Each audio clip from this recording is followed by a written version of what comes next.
কোথাও রয়েছে, একটু দিন না। কি হলো ভাই, দাঁড়িয়ে বলে গেল? যাও গিয়ে ম্যাডামকে হেল্প করো, হতেও পারে পরে কোনো জব পেয়ে যাবে তুমি। হ্যাঁ ম্যাডাম। সাবধান সাবধানে।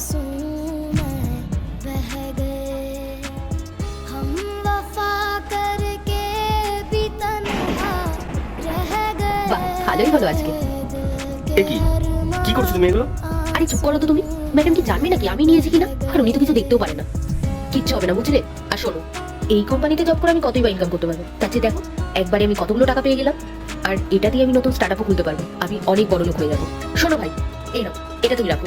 না না, আমি নেবো না, টাকাগুলো রেখে দাও। ম্যাডাম অনেক কষ্ট করে টাকা রোজগার করেছে, কার কষ্টের ফল এভাবে নিতে নেই। এই শোনো ভাই, অনেকক্ষণ ধরে না তোমার এই নাটকগুলো আমি দেখে যাচ্ছি। আরে ও চোখে দেখতে পারে না, তার উপর খোলা, কি বুঝবে ও? ভাবতাম তো।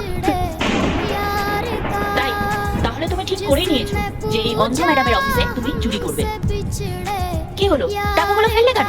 এই টাকাগুলো দিয়ে তো তুমি অনেক বড় স্টার্টআপ করতে পারবে, অনেক বড় লোক হয়ে যাবে তো তুমি এবার। আর এখানে জব করে বা তুমি কতই ইনকাম করতে পারবে। কি হলো, টাকাটা নিয়ে নাও। নাও নাও। ম্যাডাম, আপনি হাঁটতে পারেন?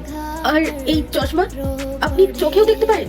হ্যাঁ, আমি ঠিক করে হাঁটতেও পারি আর ঠিক করে দেখতেও পারি।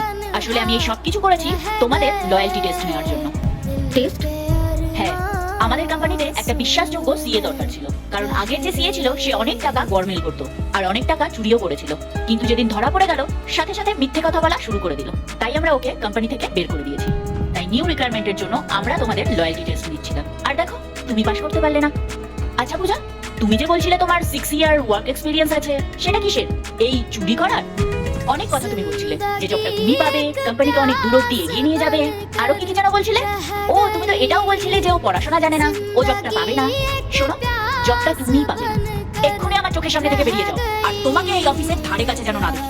ম্যাডাম, ম্যাডাম প্লিজ আমাকে ক্ষমা করে দিন। আসলে একসাথে এতগুলো টাকা দেখে না আমি লোক সামলাতে পারিনি, ভেবেছিলাম নতুন স্টার্টআপ খুলবো। Sorry ma'am.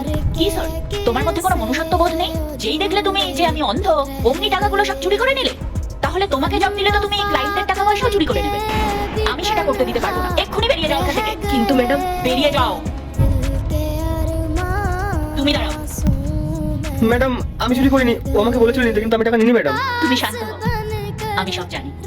মনোজ, আমি এই কোম্পানিতে একজন বিশ্বাসযোগ্য এমপ্লয়ি খুঁজছিলাম, কিন্তু পূজা সেরকম না।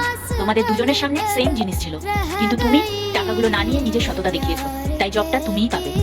কিন্তু ম্যাডাম আমি তো পড়াশোনা জানি না, তাহলে কি করে কাজ করবো? দেখো, কাজ তো সবাই পারে না, কিন্তু শিখে নেয়। তুমিও তাই করবে। দেখো, আমার তোমার উপর পুরো বিশ্বাস আছে। সত্যি, তোমার মতো এরকম সৎ মানুষ আজকালকার দিনে পাওয়া খুবই কঠিন। হিসেব মোটামুটি পারো তো? হ্যাঁ ম্যাডাম। ঠিক আছে, কাল সকাল 10টায় তুমি অফিসে চলে এসো। আমার ম্যানেজার তোমাকে সমস্ত কাজ বুঝিয়ে দেবে।